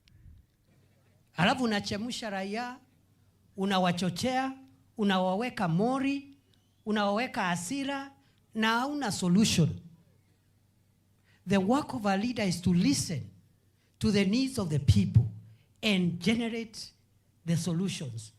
Responding to the former Deputy President's direct attack on Mbeere North, a Member of Parliament, over his silence on the cases of abductions reported in the country, the second in command also had a message to Embu residents who refused the president's speech to be read to them during the burial of the son of Leni Kivutis on Friday. Tuachane na siasa ya kupigia viongozi makelele. That is wrong, brothers and sisters. It is not right. Anaitwa Ruku. Sasa mtu mwingine akuja kunitukana hapa. Unajua, lakini sitaki kuharibu nafasi. The Deputy President urging the public not to be deceived by politicians who have little or no vision for the country. Kindiki, while calling out the critics of the Kenya Kwanza-led regime, noted that the government is coherent and very stable, reiterating the government's commitment to deliver on its promises to Kenyans. Musipige kelele, wewe muitishe mambo yake ile ya CDF, ya basari, ya nini. Kama umeamua hautamchagua, your time will come. Because there is a difference between leadership and populism. Once again addressing claims of a fallout with his boss, Kindiki stated that his absence from national public events was due to a brief holiday. Nimerudi kwa katika ile kazi ambayo sasa nimepewa. Likizo yangu ilikuwa ya siku 15 hivyo, imeisha.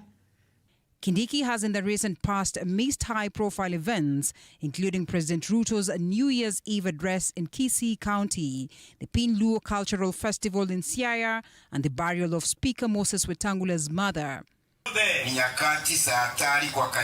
For TV 47, I'm Linda Alela. Yeah, that story features on most of our dailies today. Kindiki warning Gachagua and allies of incitement. It's also on the front page of Taifa Leo. Kindiki aonya Gachagua. Also him trying to justify why he has been absent from the public scene. It's a big discussion, yes. But I'm more concerned about the political environment. This is just the first week of the year. And already we are seeing heightened political exchanges. Politicians have basically gone back to churches. I remember in the wake of the Gen Z protests in June this year, they were made to stay away from churches. But it would appear that with the turn of the year, with the new year, it's back to default settings. Is this what we should expect going forward? That we're just seeing these exchanges, some of them very nasty, just in church platforms? Yeah, I think somebody who understands the background of the current president is that he has survived by blaming any issue on others. Even yesterday when you hear him, when he was talking from the North Rift, You were saying the politics of tribalism, which used to dawn the landscape for a number of years, are now a thing of the past, and therefore he's talking about uniting the people of Kenya. This therefore tells you is one man who knows how to dodge the problem and blame it on others. And I do not have to go to the litany of history, right from the time they were talking of 2007, 41 against 1, issues of the Hague, that it was a referendum against the Hague, and many other issues, the dynasty and the hustler. And Raila with 4,000 boys from the Rift Valley disappearing. All those are issues that he has used to galvanize the imagination of Kenyans. Now he realized that the burden is on his shoulders. He cannot run away from the burden of incumbency, and that's why he's trying to remove it from himself. Now, what has he been doing for the last 1 year? He has been trying to solve social problems by giving political solutions, which political solutions are not able to answer all the issues as required. The Honorable Mungatana said very well that some of these issues are still within the realm of judicial system, justice system. But the president himself has emasculated all institutions of government, starting with the National Assembly, with the Senate, with the judiciary, and any other institution that has semblance of freedom, whether it's a commission within the Constitution, commissions within the Constitution. He has emasculated all of them. And he has been pronouncing himself on all manner of things, including abductions. Finally, he's the commander-in-chief. When we say he's the commander-in-chief of all the armed forces of the Republic of Kenya, he gets a brief from IG directly without the presence of any other person. He gets from NIS directly without the presence of any other person. Even from CDF, he gets it directly.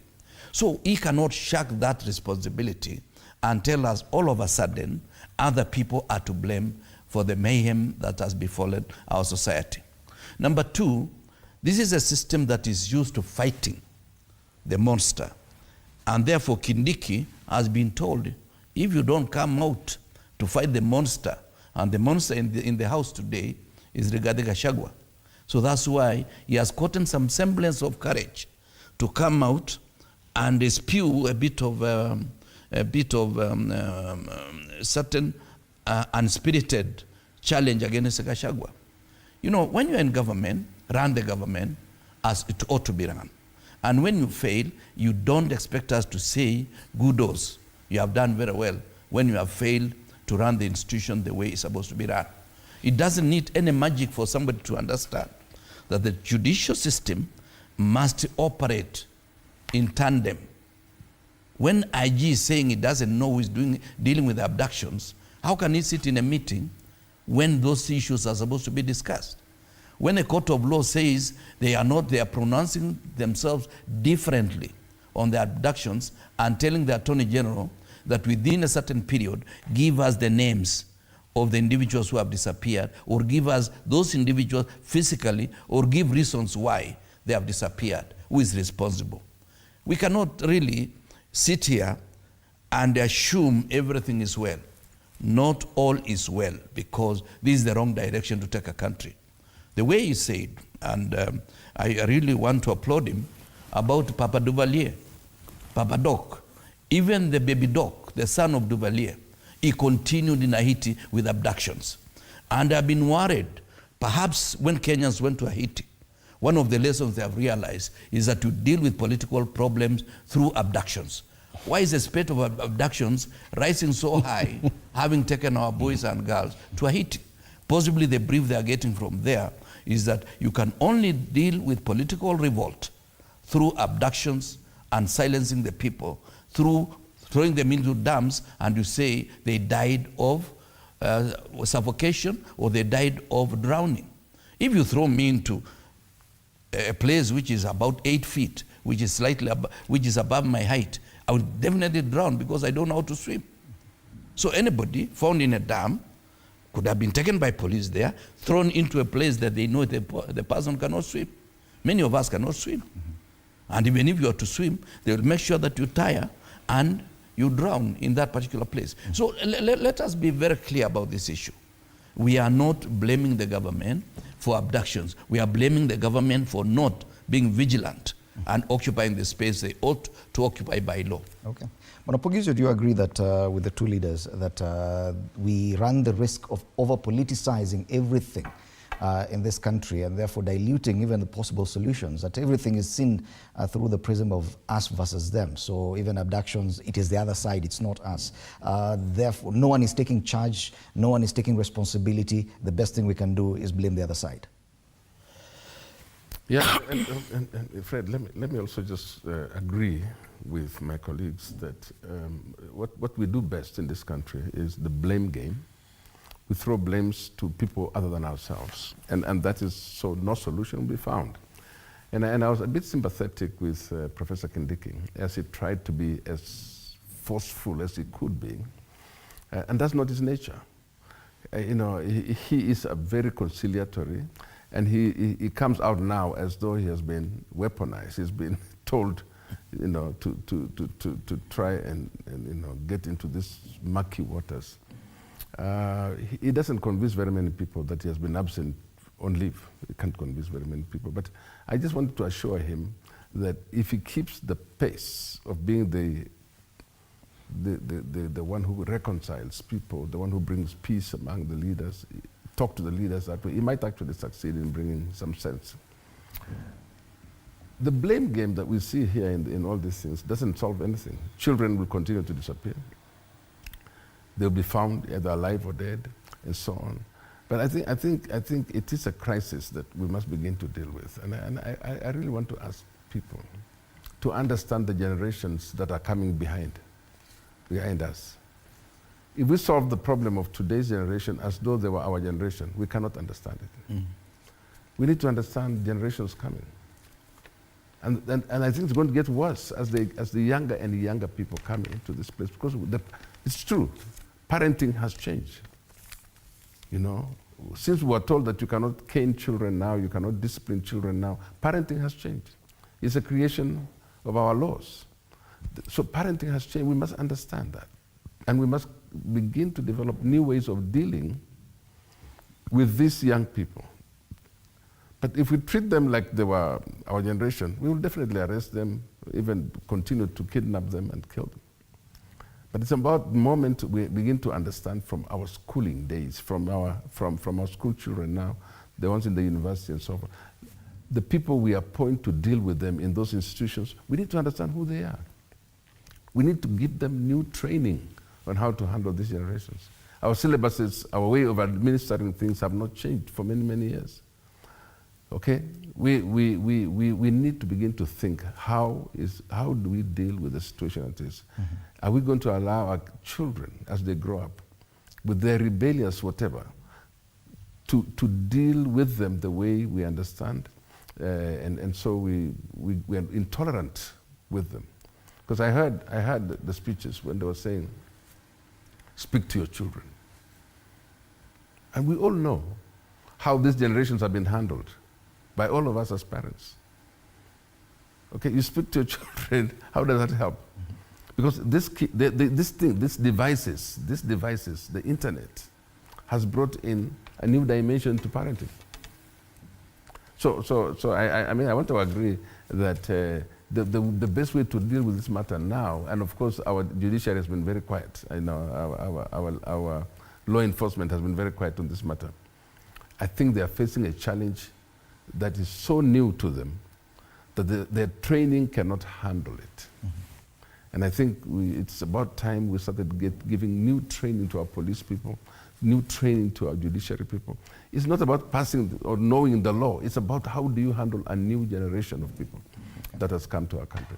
And let parents cannot deal with this matter. Please, parents cannot be blamed. Mm-hmm. I mean, it is our generation, it's an issue, and our law system, legal system, has allowed us not to do anything like that. What have other countries done? And we can study them. What have other countries done to handle this situation? How are the other countries handling it? You know, there's trouble everywhere in this world, but how are the others handling this situation?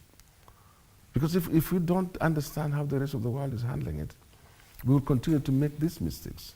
I know one family where 2 kids from the same mother have disappeared, okay? And the mother is just saying, please give me my children. Whoever is holding them. So, yeah, but the blame will never escape government. Whether you like it or not. Right. The government cannot escape from the blame. Government definitely cannot escape the blame. Time now for us to take a break. When we come back, we'll give Senator Mungatana a chance to comment on that. Then after that, we'll focus more on what the agenda for this year should be. We probably are getting a bit distracted by things that should not be distracting us. There's so much that needs to happen this year. All that after the break.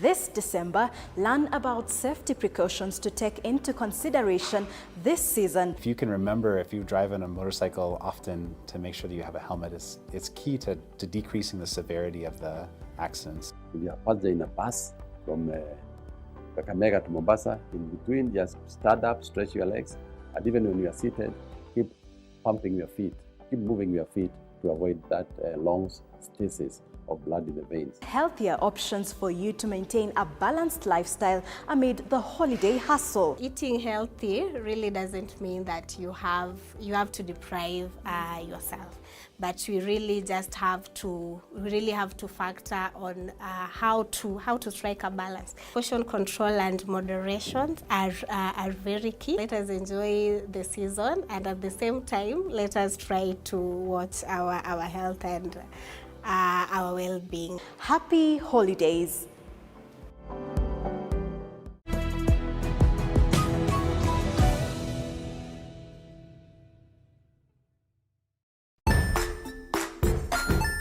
Hey there friends, welcome to Kids on the Block, where fun and imagination come alive. We dive into magical world filled with exciting adventures and awesome friends. What position were you in? I was number 2. What position were you? Number 1. He decided to cross the bridge by his house and look for food on the other side. We're going to do half cup of chocolate chips, and the other one, we're going to do half cup of the blueberries. So, grab your imagination hats and get ready to explore with us. Join us every Saturday at 9 a.m. for new friends, amazing stories, and tons of laughter.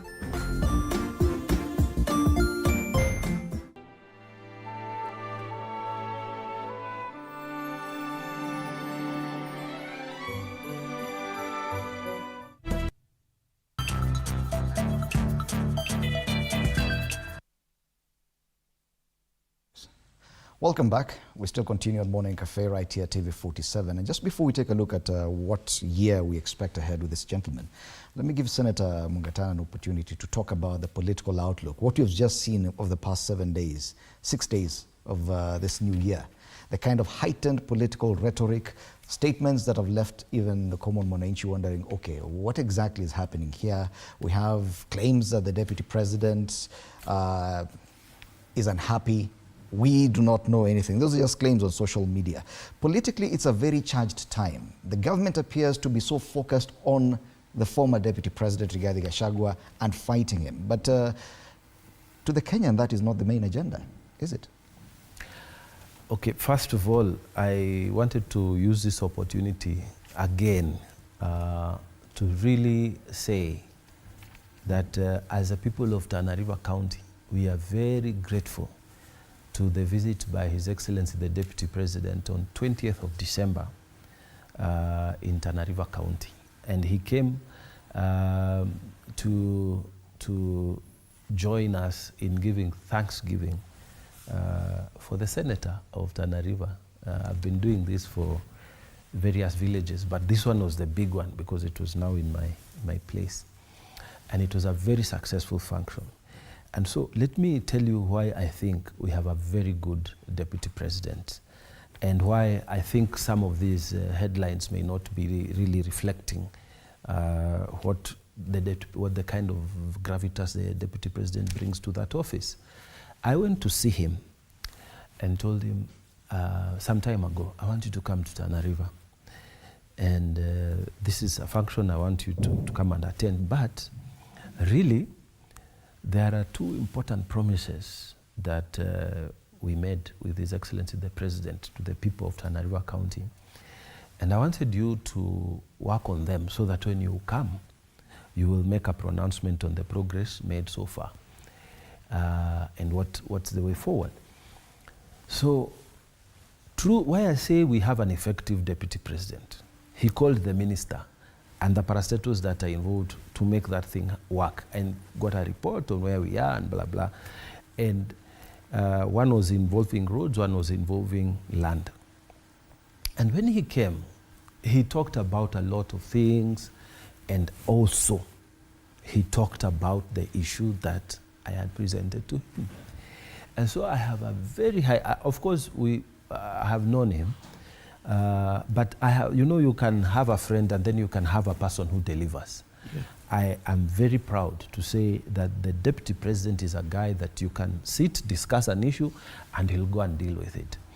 So, if you look at the speech, because normally we give the guest of honor a lot of time for him to say. In fact, in our function, we made him speak quite early because everyone wanted to hear what the DP was saying, and the speaker Kingi was there, Waziri Mvuria was there, Waziri Joho was there, but we made a conscious decision to give him time so that he can speak to the people of Tana River on the issues, and we were very proud of what he did. So the speech could be, and I suspect this is the situation here, he must have talked about Mbere and all the issues around Tharaka Nithi and Meru County and things. And then maybe towards the end, he may have mentioned that some people are walking around inciting Kenyans or saying things that are not building Kenyans. And now that became the news.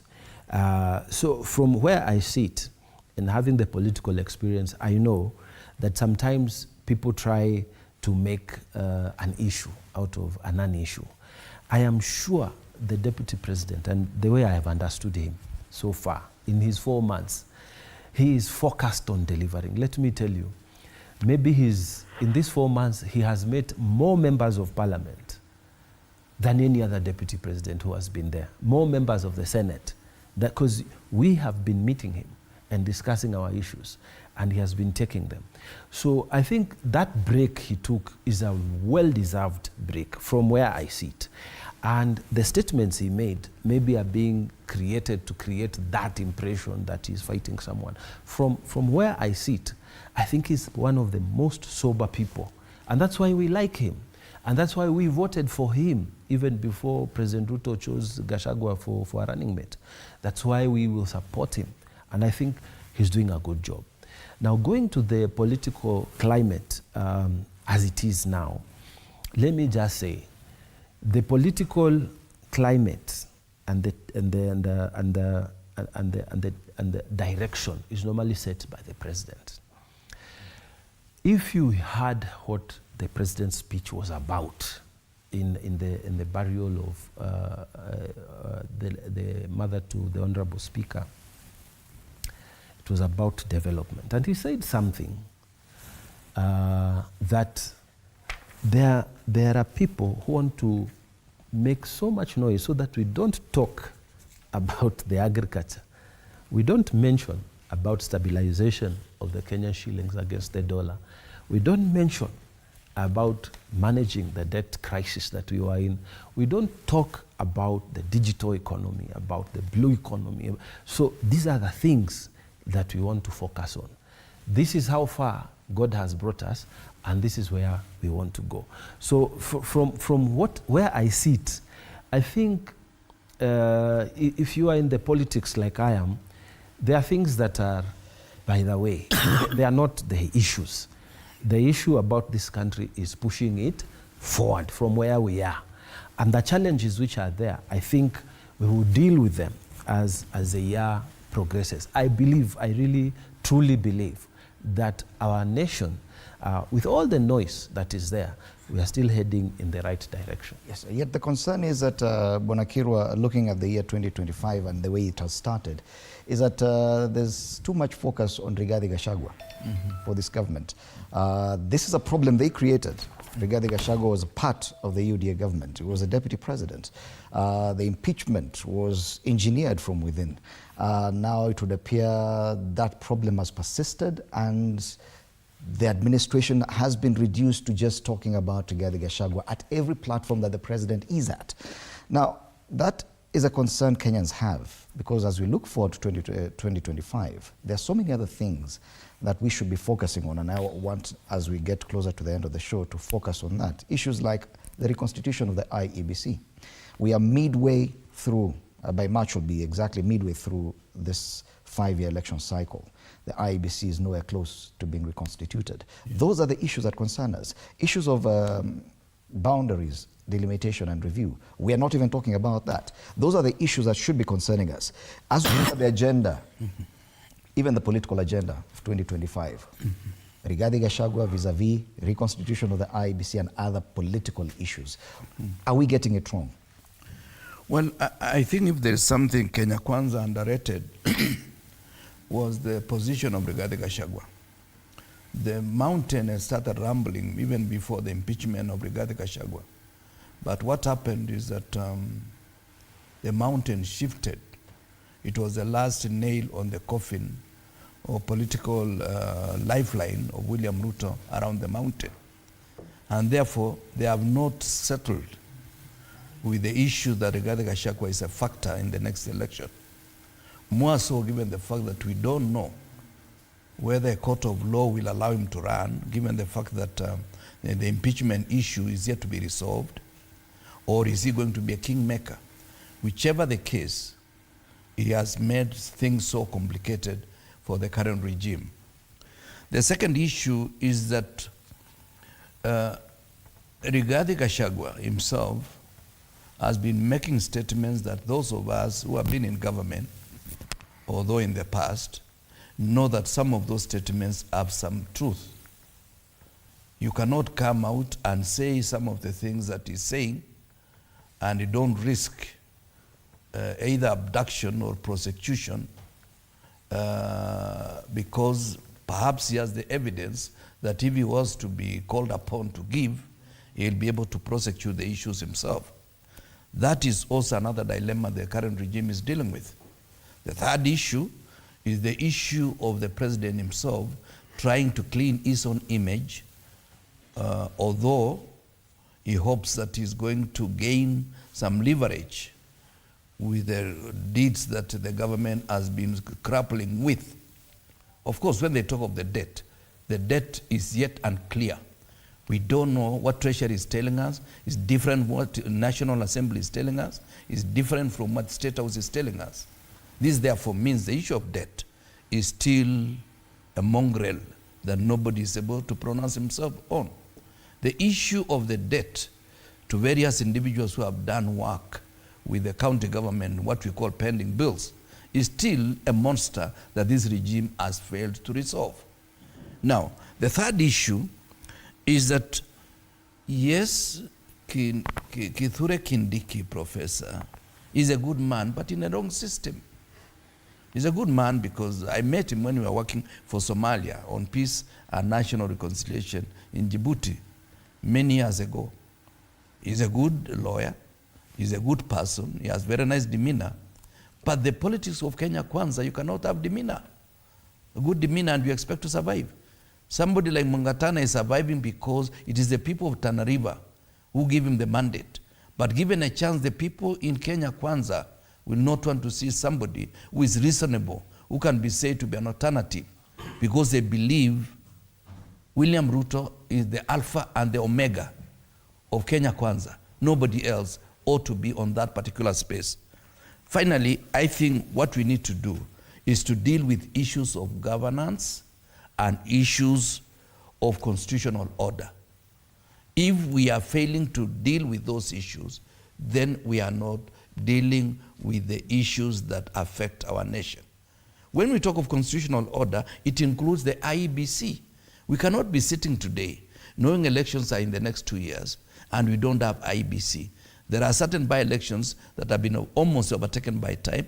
Constituencies are not represented, wards are not represented, and the people have died, and those people coming from those constituencies are not represented. So the agenda for 2025 should be the formation of IEBC. And I will also beg the president again to see how we can institute what I call national conversation for purposes of us talking about our country as we expect after the next election. Because today, it is just confusion. People telling us everything. Some of the statistics being churned out by the government are false. They are false in the sense that we know the alternative information is against what they are saying. When they say they have stabilized the shilling, it has not gone back to where Uhuru left. When they say they have almost brought the fuel prices down, they are the ones who escalated to 100 to almost 200 shillings per liter of fuel. So they are trying to manage their own crisis. We expected them to put us in the default position that they found in this country, then move from that and improve on it. Unapogisio, when you look at your list of probably the ideal agenda of this nation, where do you think this administration is getting it wrong? Fred, I think we have to look at, picking up from where Honorable Kirwa has just stopped, because I think he has looked at it very objectively. What are the issues ailing the nation? I'm not going that way because we know them, but where do we go from here is the question. And there's something that is called the new normal. The new normal comes from the situation where, you know, you increase your problem or the pain you have, and when that pain subsides kidogo, you think it's normal. You've gone back to normal, but the place at which you're going is still a very painful place, and Kenya is in that situation. So the president needs to realize, so what was our original normalcy as a country? Where did we start departing from our original normalcy, where we were normal? Because right now we are accepting things. The price of paraffin, if you look at it, it's crazy. I mean, yeah, paraffin was used for basic things, right, at home. But now the price of it, we have accepted it. So if you lower it a little bit, people say we've gone back to normal. It's called the new normal, but it is not where we were supposed to be. So as a country, we need to be to a place where we were supposed to be. Look back, we have Vision 2030, which guides this country. Vision 2030. 2030 is almost there now. And so let's go back to the vision that we have and try to keep ourselves on that road of the Vision 2030. And Vision 2030 had so many great ideas, still has so many great ideas. How to stabilize the economy? Very, very important. But how do you stabilize an economy figuratively, theoretically, when on the ground you can tell that really people are hurting? People are so hurting that today somebody wants you to send them on M-Pesa 100 bob. Yeah. And you know how expensive it is to send that 100 bob. But that's what people want to do. You can claim something about, we are doing this, stabilizing the Kenya shilling, we are doing this to the economy, blah, blah, and I hear the new minister trying to prove that he's actually doing something. But how are you solving the problem that is living in Kenya today, affording anything in Kenya today? Fair to travel over Christmas, the roads the way they are now, the congestion on the roads. We have a new problem. We can't call it normal. It's not our normal place. So I'd like for us to look at it. They said it's difficult being a president of a country, first of all. And the President William Ruto should not be angry with those people who criticize him. It is in the territory of being a president. It is for him now to cascade that issue of solving a problem to his team, from the level of ministers all the way to the level of a chief. They should now begin to cascade those issues of how do we solve the problem of Kenyans, the ordinary Kenyans, as we speak today. In school fees, school books are a problem, textbooks are a problem now, there is all classrooms are a problem. So why can't we just say, let him take a day off, call his people to the team and say, how are we solving the problem all the way to the assistant chief in the village? So that our people begin to live normal lives. When I look at this newspaper, I turn to the places where auctioneers are auctioning everything that people have. You can look at it, how many people are being auctioned. The pending bills the government has agreed, it's in hundreds of billions. The people who are owed, where are they? How are they living? How are their families? So, I mean, we need to begin to address those particular issues. As a matter of fact, the theory of saying the GDP of Kenya is this much and so on, we've done this, you deal with that, but come down to the people and deal with the security situation in the country. I mean, I come from the border areas there in the north where there are problems. Deal with that. And creating an image for 2027, you can still do that if you dedicate 2025 to solving the basic problems of Kenyans. 2025, deal with the ordinary Kenyan, solve their problem. And then 2026 towards election, you might be able to get some gains. And I think that's what I can advise for this country. All right. Bwana Mungatana, yes. Of the 3 East African countries, Uganda, Tanzania, and Kenya, Tanzanians go to elections this year, 2025. Correct. Uganda next year, 2026. Kenya's elections come 2 years from today, meaning we should be at least be the least politically charged. If you look at the headlines in Tanzania, they're not talking about their politics that much. Uganda, the same. Yet, listening to some of the leaders yesterday, speaking in the Rift Valley, they were talking about President William Ruto's re-election, that is definitely going to get a second term. And you wonder, is that the agenda of 2025 for Kenya, really? Let me just say, I have to agree with you, because I was in South Africa when they were doing their last election, and we were somewhere in Midrand, and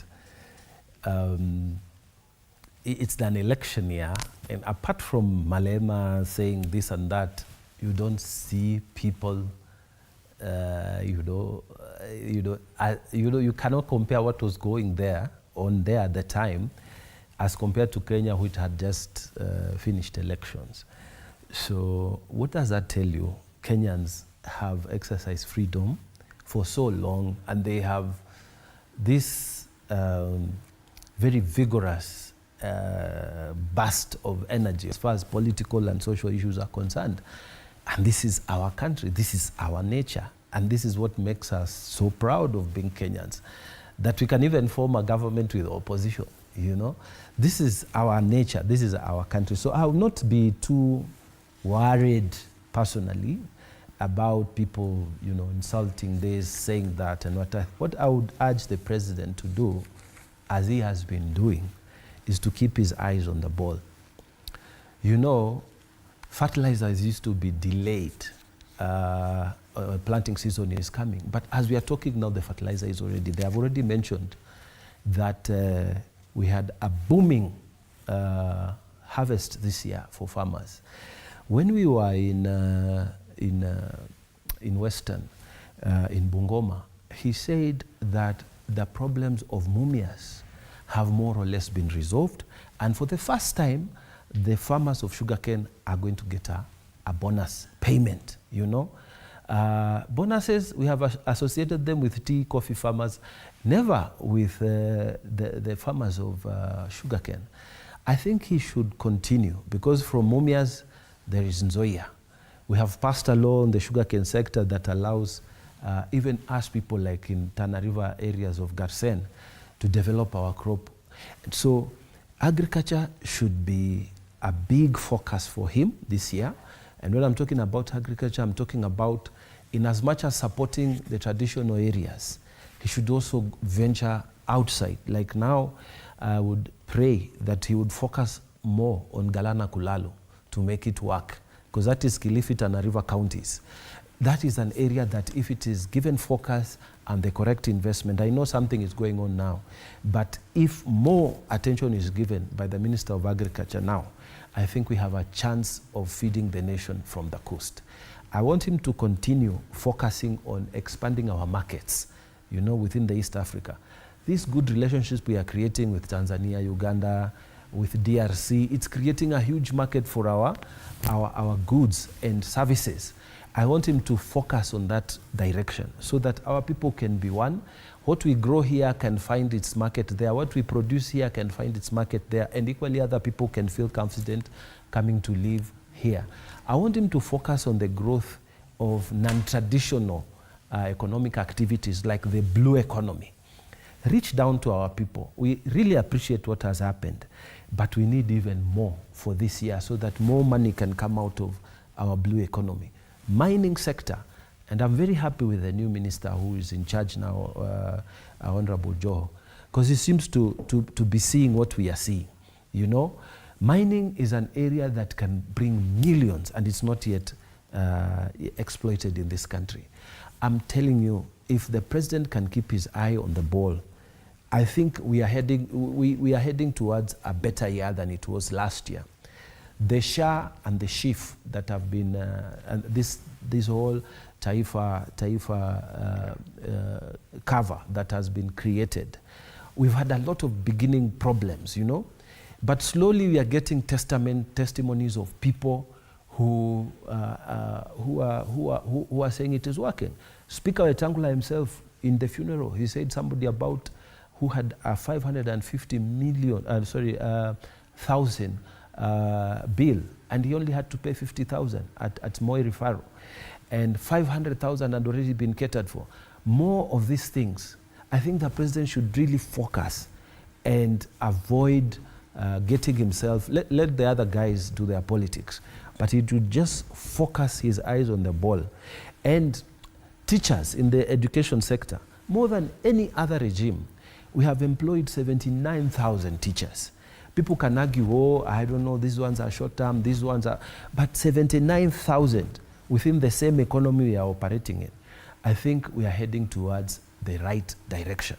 From where I sit, I would expect the president to focus very much on agriculture, very much on the health sector this year, and very much on improving our relationship with our neighbors so that our markets can grow and we have a larger market within East Africa and probably Africa.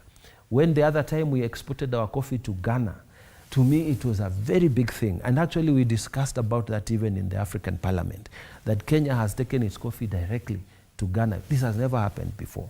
So we have opportunities to exploit this year, and I believe if we can work together, I don't mind all this politics, you know, because this is how we live, this is how Kenyans are, and this is our nature. So, I mean, I don't mind people saying Gatana is a fool, president is what, deputy president is what. It's okay. I mean, we shouldn't take it like what Honorable Mandago said, Senator Mandago said. It's just here in the chest. You abuse me, do what, but so long as I'm focusing on my oversight role in Tana River County and pushing the national agenda, the rest is a story. And governors should focus on delivering. The rest is a story. The president should focus on delivering. You know, it's okay for these other guys to walk around, say, we are not doing this, we are not doing that, we are not. That's the way we are. That's how politics is. Raila Odinga is not there, so somebody has to keep us busy, you know. Raila is going to be ASU chairman, so somebody must keep the government busy, which is okay. But my appeal this year is that the president should continue as he has, focus his eyes on the ball, agriculture, deliver us on health, and go to the other non-traditional areas of economy and help us. Especially like now, people have started fighting the vaccines, and some of them don't even have cows. We are saying these vaccines are going to help how to market our meat abroad. Do you feel that should be a big agenda this year, the vaccine? I think just the way we have helped farmers in coffee, we have helped farmers in sugarcane, we have helped farmers in tea, the government should also come in for us who are in the northeastern and other area regions. I think we are also part of Kenya. Okay. Just like I'm saying, why should we have interstate, state-of-the-art roads to certain areas? And the coast, we still have the same road we had 1963. Western all the way to Kampala, the same road we had. And in some areas which have had power in government, they have, and they're still talking. And the rest of us are keeping quiet. So the president should not feel ashamed to say that he's going to dual carriage. Okay. The road to Nakuru is going to dual carriage, the road to Mombasa. We should also, he should also focus on these matters. Okay, he will be abused and whatever, but he should keep his eyes on the ball. Our time is up. Senator Danson Mugatana, asante sana for your time at TV47. And Kipruto Rapkirwa, former agriculture minister in the Kibaki administration, also has served as a member of parliament for Cherangani.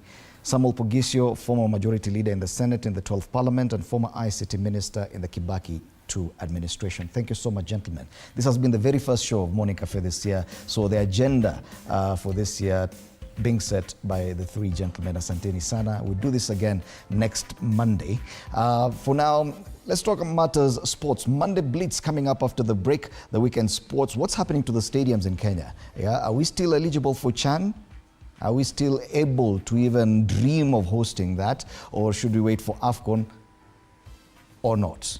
That after the break with Shutterboy and Fred Arocho. My name is Fred Indemuli. Have a lovely day.